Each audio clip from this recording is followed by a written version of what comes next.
En el año 79 después de Cristo, muy por debajo de la arena más ruidosa de Roma, una joven de 19 años llamada Sabina, originaria de Deia, permanecía encadenada dentro de una celda tan oscura que apenas podía distinguir sus propias manos. Sobre su cabeza, 50.000 romanos rugían de júbilo, celebrando al gladiador que acababa de asesinar a sus hermanos. Lo que le ocurrió durante las siguientes 3 horas se convirtió en una de las prácticas más ferozmente ocultadas de la historia romana. Un ritual tan atroz que incluso los propios escritores de Roma debatieron si debía mencionarse alguna vez. Este es el relato que los senadores romanos intentaron borrar de la memoria, la recompensa que transformaba a un luchador victorioso en un hombre con poder para hacer casi cualquier cosa una vez que las puertas se cerraban. Antes de adentrarnos en esas habitaciones enterradas bajo la arena, dale me gusta si alguna vez te has preguntado qué ocurría realmente después de que los espectadores se marcharan. Y suscríbete, porque una vez que conozcas la verdad, jamás volverás a ver la antigua Roma de la misma manera. Cuéntame en los comentarios, ¿crees que el entretenimiento romano cruzó finalmente una línea? ¿O era simplemente el precio inevitable del imperio?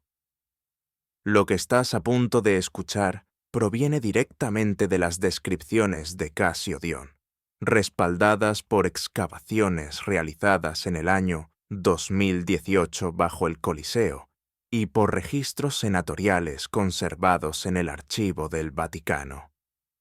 No es una leyenda. Fueron hechos que Roma proclamó con orgullo como deporte, la realidad tras las arenas empapadas de sangre que cubrían el imperio durante el primer siglo después de Cristo. El Coliseo nunca fue solo una estructura, era el monumento de Roma al poder absoluto. Terminado apenas el año anterior, en el 80 después de Cristo, era lo bastante inmenso como para engullir ejércitos enteros. El aire siempre estaba saturado con el olor del metal, del sudor y del almizcle de los animales. La arena que cubría el suelo no era decorativa.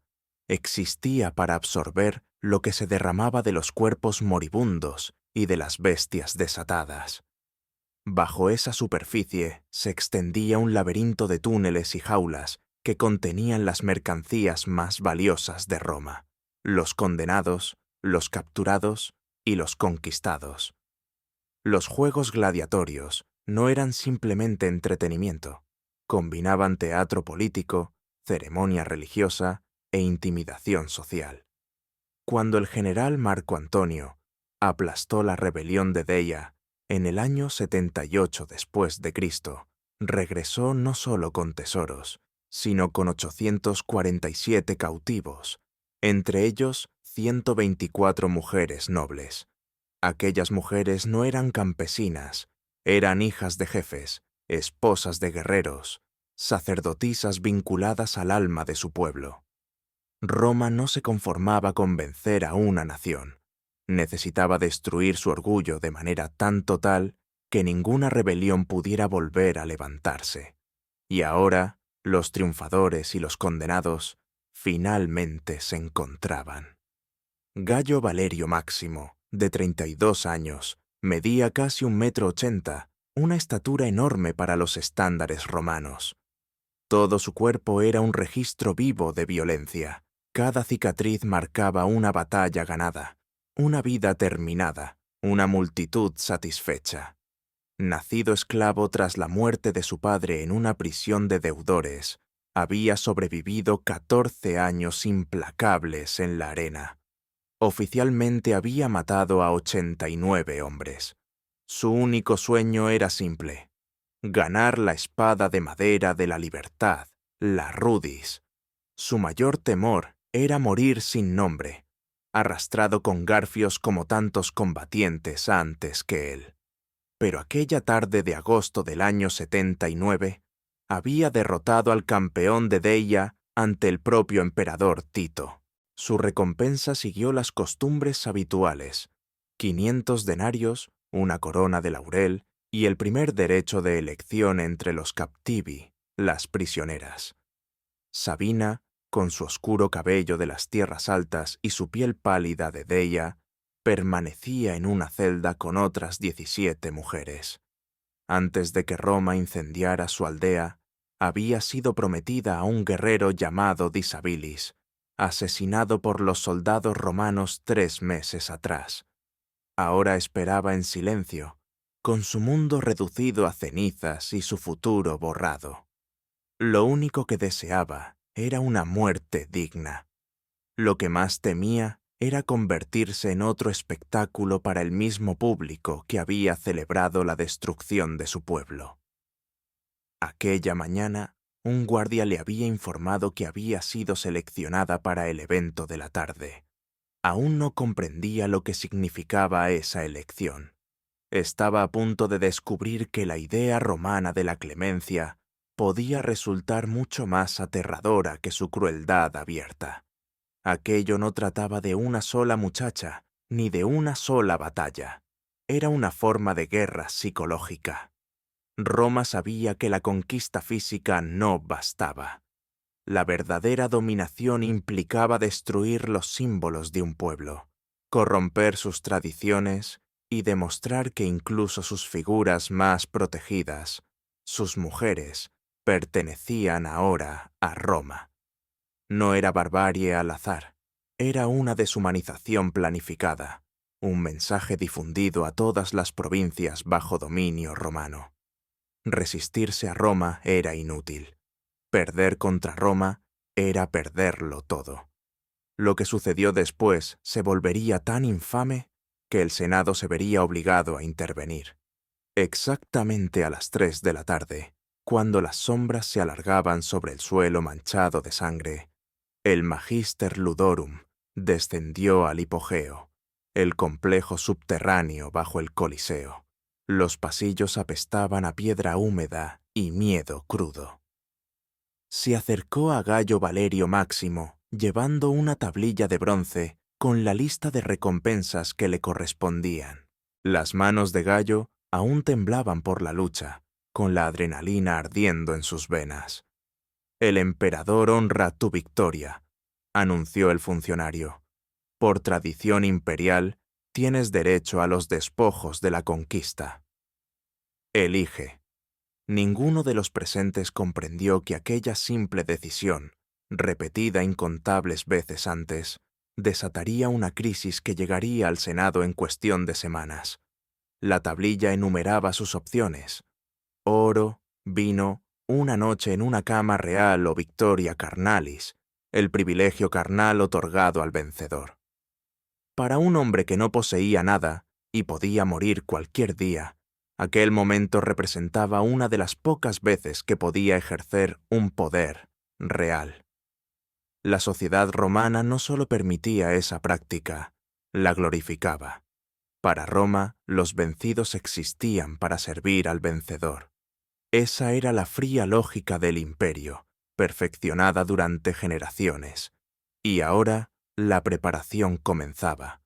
Dentro del área donde se retenía a las mujeres, se desarrollaba un tipo distinto de preparación. Los guardias entraron cargando cubos de agua, no para beber, sino para lavar a las prisioneras. Las mujeres fueron restregadas hasta quedar limpias, les desenredaron el cabello y sus prendas rasgadas fueron sustituidas por túnicas simples.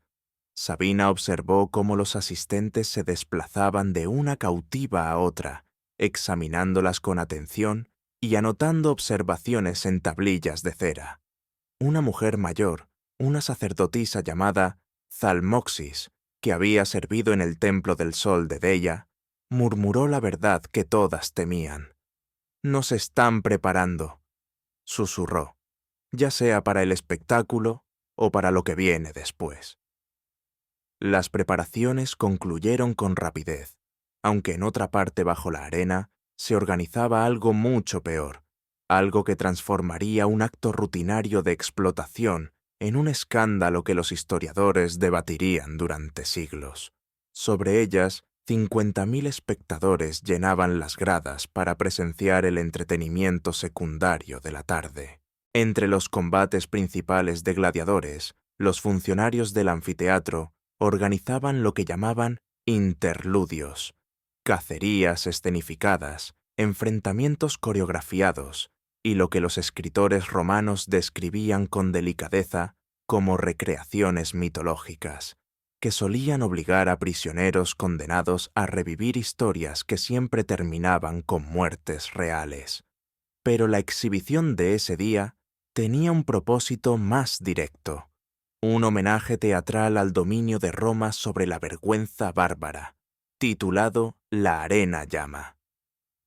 20 mujeres de Deia fueron subidas a la superficie mediante el sistema de elevadores subterráneos, un mecanismo de ingeniería diseñado para lanzar animales, luchadores y decorados a través de trampillas ocultas.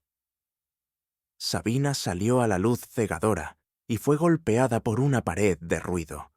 El rugido del público la golpeó como un puñetazo físico. Podía oler la comida asada de los vendedores, el pesado perfume que flotaba desde las gradas de los ricos, y, bajo todo ello, el aroma metálico de la sangre seca impregnada en la arena. Lo que debía haber sido una ejecución pública directa fue transformado en algo concebido para una humillación más profunda. Las mujeres fueron alineadas mientras un heraldo proclamaba sus supuestos crímenes: rebelión, ayuda al enemigo, rechazo a los dioses romanos. Entonces llegó el giro. Debían luchar entre sí por parejas con espadas de madera, vestidas con harapos diseñados para ridiculizarlas. Las que sobrevivieran serían reclamadas por los campeones de Roma. Las que cayeran, morirían. Si este nivel de crueldad organizada te resulta impactante, dale a me gusta, porque lo que sigue demuestra que no era desorden, sino política. El punto de quiebre. Se repartieron las espadas de madera. Sabina envolvió sus dedos alrededor de la suya, la superficie áspera arañándole la piel. Frente a ella estaba Comasicus, la hermana de Diabolus, la misma mujer que había enseñado a Livia a tejer y había cantado en su compromiso. Sus miradas se cruzaron. El público exigía sangre. El maestro de juegos levantó la mano y luego la dejó caer. Ninguna de las dos se movió. El rugido de la multitud cambió. La excitación se tornó en incredulidad, luego en ira. ¡Luchad!, gritaba la masa. ¡Cobardes! ¡Bárbaras! ¡Basura! Lluvias de restos cayeron desde las gradas. Huesos de aceituna, sobras de comida, cualquier cosa que los espectadores encontraran a mano. Aún así, las mujeres se negaron a alzar sus espadas. Era la última forma de resistencia que les quedaba, la negativa. Durante 90 segundos interminables, el mayor imperio del mundo fue desafiado abiertamente por dos mujeres desarmadas que permanecían inmóviles. Entonces, los guardias irrumpieron. La actuación teatral se desmoronó en violencia real. Comasicus fue golpeada por la espalda con el lado plano de una hoja y cayó sobre la arena. El público rugió con aprobación. Sabina gritó y corrió hacia ella, dejando caer su espada de madera. Ambas fueron arrastradas fuera, no hacia la ejecución, sino hacia algo que el público consideraba igual de entretenido. Aquí comienza el verdadero horror. En el hipogeo, la maquinaria burocrática de explotación de Roma continuaba sin pausa. Un escriba añadió una nota al registro: 20 cautivas femeninas, de origen deyano, procesadas para asignación posterior a la victoria. Siguiente línea: 2 prisioneras rebeldes, transferidas a cámaras privadas para uso exclusivo del campeón. Lo que siguió se convirtió en uno de los sistemas de deshumanización más refinados de Roma. Seres humanos convertidos en inventario. Sabina y Comasicus fueron separadas, cada una llevada a una celda diferente. pequeñas habitaciones de piedra con bancos, anillos de hierro incrustados en las paredes y puertas que solo podían cerrarse desde fuera. Eran limpias, ordenadas y aterradoras precisamente porque todo era intencionado. No se trataba de crueldad espontánea. Esos espacios formaban parte de la arquitectura de la arena, tan deliberados como las jaulas de los leones o los ascensores de los gladiadores. A las 4 en punto, Gayo Valerio Máximo entró en la cámara de Sabina. La puerta se abrió. Sus miradas se cruzaron. Él seguía con la armadura de la arena, manchada con la sangre de otro hombre. Ella estaba acorralada contra la pared del fondo, exhausta e indefensa. Entre ambos se alzaba toda la fuerza de la ley romana. Él tenía autoridad legal absoluta. Ella no tenía ninguna. Estaba clasificada como botín, una recompensa obtenida a través del asesinato. La historia nunca nos dice qué pasó por la mente de Gayo. ¿Vio a un ser humano? ¿Vio una posesión? ¿Cuestionó el sistema que lo había convertido en arma y prisionero a la vez? Todo lo que tenemos es una anotación rutinaria de un escriba, no los pensamientos de ninguno de los dos. Entonces ocurrió lo impensable, un momento de rebelión. Gayo se quitó el casco, dejó la espada a un lado y se sentó con la cabeza hundida entre las manos. Durante 5 largos minutos no dijo nada.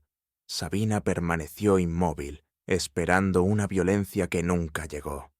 Por fin, habló en un deyano vacilante, una lengua que había aprendido de otros cautivos. «¿Cómo se llamaba?», preguntó. «El mío», respondió ella. «No», dijo en voz baja, «el hombre al que te obligaron a ver morir».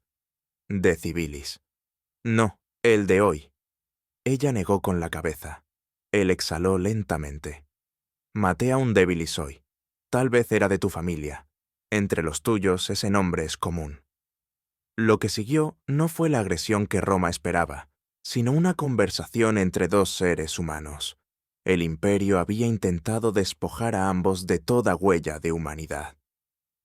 Gayo habló de su padre, ejecutado cuando él tenía solo 9 años.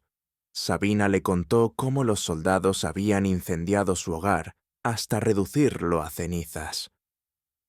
Pasaron 2 horas. Los guardias asomaron 2 veces, los oyeron hablar, asumieron que todo estaba bajo control y siguieron su camino. A las 6 de la tarde, Gayo Valerio Máximo tomó la decisión que Roma jamás le perdonaría. Se puso de pie, caminó hacia la entrada de la cámara y llamó al guardia. «Esta mujer está enferma», anunció. «Infectada. Rechazo la asignación. Envíenla al médico». Era la única laguna legal que permitía la burocracia de la arena. Si una cautiva era declarada enferma, el gladiador podía rechazarla legítimamente y hacer que la devolvieran al grupo general de prisioneros. La mentira era evidente. El guardia la reconoció de inmediato, pero el sistema romano funcionaba con reglas rígidas.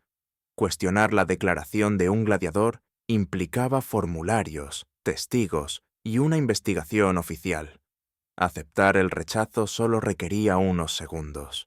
Así, Sabina fue retirada y llevada al área médica, con su destino temporalmente sellado.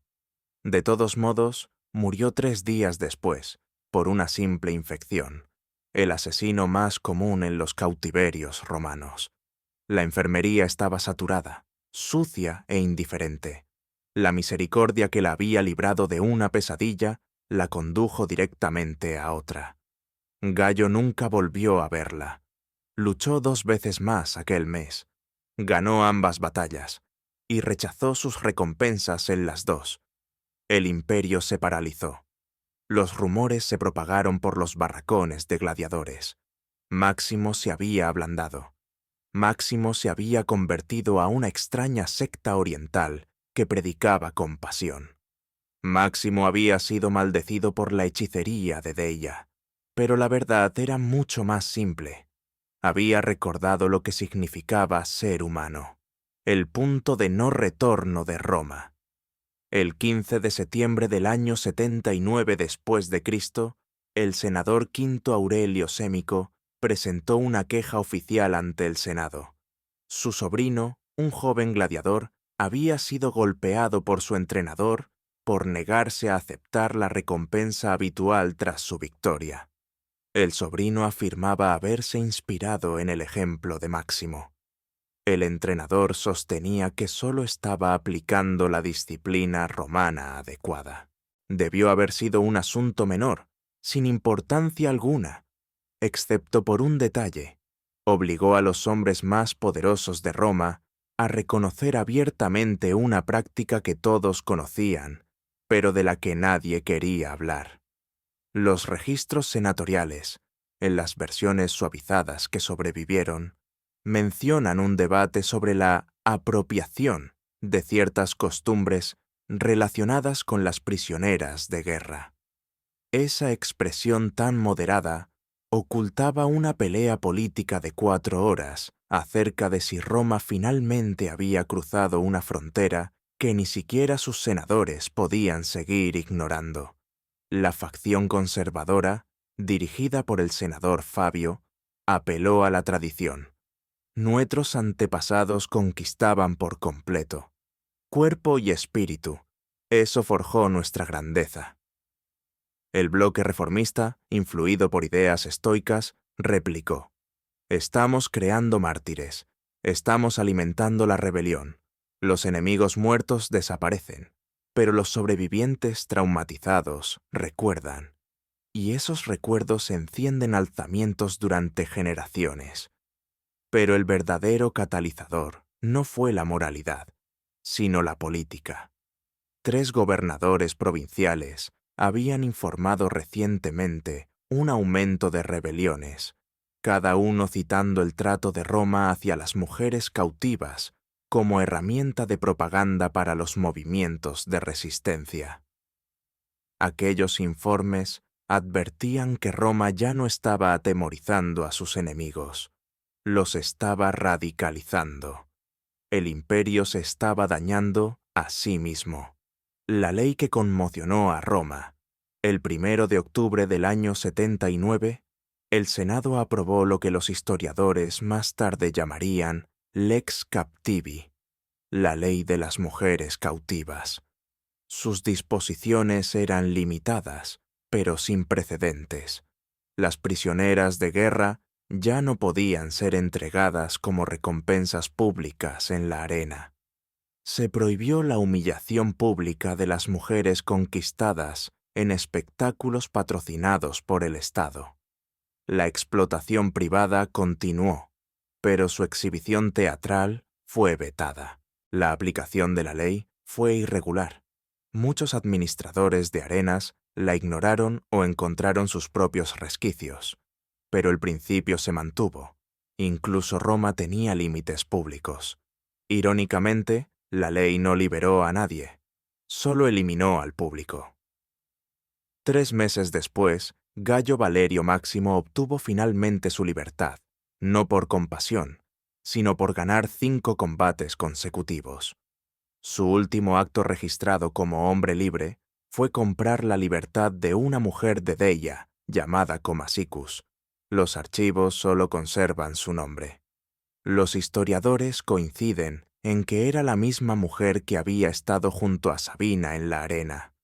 Imagina a Gayo comprendiendo que su pequeño acto de rebelión salvó a una sola mujer durante unos pocos días. Nada más. No cambió nada para las miles que sufrieron antes ni para las incontables que vinieron después. La maquinaria era demasiado inmensa, demasiado lucrativa, demasiado entretejida en la vida romana. Su desafío fue una sola gota de lluvia cayendo en un océano de sangre. Imagina las horas finales de Sabina, muriendo por una infección evitable, rodeada de otras prisioneras cuyos nombres Roma nunca se molestó en registrar. Ningún senador discutió su muerte. Ningún historiador conservó su historia. En la aritmética moral de Roma, su sufrimiento ni siquiera contaba. La tragedia no es solo que Roma fuera cruel. La crueldad definía la guerra antigua. La verdadera tragedia es que Roma la industrializó, la convirtió en entretenimiento, la sistematizó con documentos, logística y planificación arquitectónica. Una máquina tan perfecta que las personas desaparecían dentro de ella sin dejar nada atrás, salvo arañazos grabados en la piedra. En el año 2018, un equipo de arqueólogos de la Universidad de Roma, dirigido por el Dr. Koch y por Isabella Fortunato, descubrió un tramo olvidado del lado oriental del hipogeo. Lo que hallaron no era algo destinado a aparecer en postales turísticas. Encontraron un grupo de habitaciones compactas con grilletes de hierro fijados directamente a las paredes, estrechos canales de drenaje tallados en los suelos de piedra, marcas de arañazos hechas por dedos desesperados, fragmentos de cerámica que alguna vez contuvieron agua, o restos de comida y rastros de lechos aplastados tras años de uso continuo. El análisis de carbono reveló que las cámaras databan de la construcción original del año 80 después de Cristo, lo que demostraba que habían sido erigidas deliberadamente y no añadidas durante reformas posteriores. También se recuperaron 6 placas de bronce, cada una grabada con la palabra captiva y fechada entre los años 79 y 82, los mismos años en que tuvo lugar la represión de Deya. Estos hallazgos coincidían de forma precisa con las fuentes escritas. Casio Dion mencionaba cámaras utilizadas para la asignación de mujeres conquistadas. Séneca había insinuado la práctica antes, aunque de manera ambigua. Tácito, normalmente implacable en sus descripciones, evitó detallarla abiertamente, lo que sugiere que incluso él la consideraba demasiado perturbadora como para narrarla con claridad. Los historiadores aún discuten la frecuencia con que ocurría. Algunos sostienen que era un fenómeno raro, reservado solo para las grandes victorias. Otros, basándose en la existencia de estructuras especializadas, en la cantidad de pruebas y en la concordancia de las fuentes, argumentan que era mucho más habitual. La verdad probablemente se encuentre en un punto intermedio, no constante, pero lo bastante común como para que Roma construyera una infraestructura específica para ello. Los gladiadores eran tratados casi como celebridades antiguas, aunque de un modo retorcido. Las mujeres romanas de élite sobornaban a los guardias para obtener acceso a ellos, y se han encontrado lámparas y murales que muestran a gladiadores posando desnudos con sus armas. Su sudor y su sangre se vendían como supuestos afrodisíacos, e incluso algunas mujeres los consumían como remedio para la fertilidad. La misma sociedad que adoraba a esos combatientes los arrojaba a máquinas de muerte y los recompensaba con seres humanos. Los escritores antiguos describen fiestas nocturnas tras los grandes juegos, en las que los patronos ricos se mezclaban libremente con gladiadores y esclavos. Las mujeres capturadas en guerra eran exhibidas como trofeos, obligadas en ocasiones a recrear mitos sobre dioses como Júpiter o Marte antes de ser entregadas como obsequios, prisioneros despojados durante procesiones triunfales, víctimas atadas a postes para imitar escenas legendarias antes de su ejecución. Reinas enemigas desfilaban ante el público antes de ser entregadas a los generales victoriosos. Nada de esto era accidental. Era el mensaje de Roma para todos los pueblos conquistados. Roma posee tu historia, tu presente y tu futuro. Los juegos de gladiadores no eran espectáculos improvisados. Formaban parte de los munera, las obligaciones debidas al pueblo. Quienes los patrocinaban se veían motivados a llevar el espectáculo cada vez más lejos. Humillar a los cautivos se convirtió en una ventaja de marketing. El historiador del siglo XIX, Theodor Mommsen, llamó a esto el motor más eficiente de deshumanización de Roma. Su significado era claro. Roma no solo se apropiaba de cuerpos, sino también de identidades, memorias y significados. El hecho de que estas prácticas sigan siendo objeto de debate demuestra cuán profundas siguen siendo las heridas. La película Gladiator del año 2000 apenas insinuó esta realidad, mostrándola de forma tangencial, y los académicos modernos aún discuten si revelar estas prácticas con detalle sirve para exponer la crueldad romana o si corre el riesgo de convertirla en sensacionalismo. Pero sí importa, porque demuestra exactamente cómo una civilización puede justificar la brutalidad mediante sus costumbres, sus leyes y su entretenimiento. Roma no fue el único imperio capaz de cometer actos atroces, pero perfeccionó la habilidad de normalizarlos, transformando la violencia en tradición y el sufrimiento humano en espectáculo para multitudes que aplaudían. La verdad más profunda es esta: la línea entre civilización y barbarie nunca la definieron los templos de mármol, los caminos de piedra o los arcos monumentales, sino la forma en que una sociedad trata a quienes no tienen poder. Roma construyó acueductos que sobrevivieron 2000 años, y al mismo tiempo erigió cámaras bajo sus arenas donde seres humanos eran ultrajados con la misma indiferencia que se reserva a los accesorios de una obra teatral. Su esplendor existía junto a un profundo vacío moral, ambos funcionando al unísono sin sentir jamás conflicto alguno. También revela cómo el poder sin control transforma a todos los que caen bajo su influencia. Gallo vivió como víctima y como instrumento, propiedad del Estado, obligado a matar para sobrevivir, pero colocado por encima de alguien que tenía aún menos opciones que él. El sistema transformó a personas comunes en participantes de la crueldad, convirtiendo el sufrimiento ajeno en espectáculo, cuando debería haber provocado compasión en lugar de aplausos. Nos advierte del peligro de usar la tradición como excusa para el mal. Nuestros antepasados hicieron lo mismo. Se convirtió en la justificación universal de Roma, hasta que la costumbre reemplazó la moral y la brutalidad se volvió un hábito inconsciente, y nos obliga a hacernos las mismas preguntas con las que aún hoy seguimos luchando. ¿Qué pesadillas ocultas se esconden bajo los monumentos que alabamos? ¿Cuántos lugares famosos se erigen sobre el dolor olvidado? ¿En qué momento examinar el pasado se vuelve una necesidad? ¿Y cuándo se transforma en una forma de explotación? Imagina las últimas horas de Sabina, muriendo de una infección dentro de una celda estrecha bajo la arena más grandiosa que su mundo había conocido. ¿Esperó que alguien recordara su nombre? ¿Pudo imaginar que 2 milenios después unos arqueólogos hallarían su placa de identificación y volverían a contar su historia?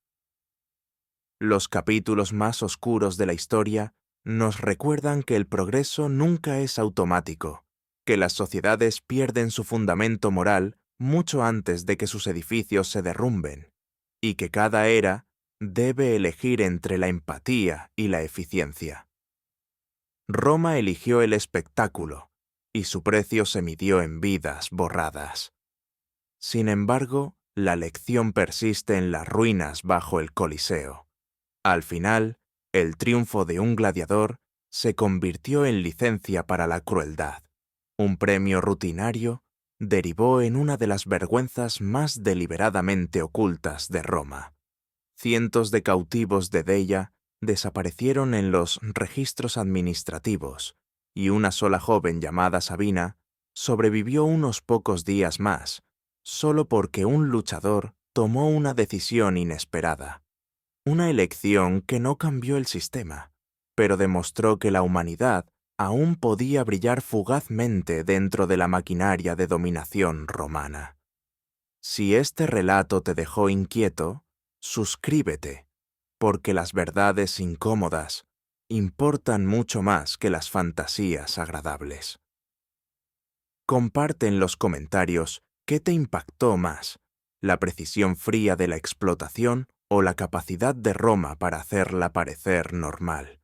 Recuerda siempre que las verdades más oscuras de la historia suelen estar enterradas bajo los monumentos más orgullosos del mundo. La sangre que cubría el suelo de la arena no siempre provenía del combate. A veces fluía de la inocencia convertida en espectáculo, del poder sin límites, de aquellos momentos en los que la humanidad apartó la mirada mientras la crueldad era celebrada.